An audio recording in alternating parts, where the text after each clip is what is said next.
किसी बुझती हुई तारीख के उन हाशियों के अंदर जहाँ कुछ अनकही बातें हमारे मुश्तरक एहसास की तस्वीर शायद अब भी पढ़ती हों।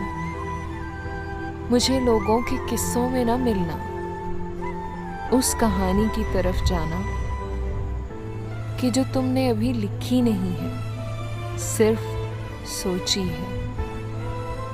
कभी बाहर गली से, घर से या दुनिया के दरवाज़ों से आते शोर से तुम तंग आ जाओ तो कानों से ना लड़ पड़ना, मुझे सुनना। मेरी आवाज़ तुमको खामोशी के माबूदों की यात्रा पर ले जाएगी।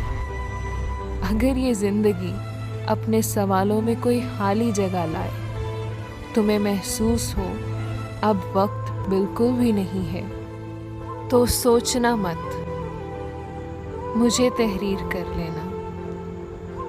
मैं हर खाली जगह में काम आऊँगा।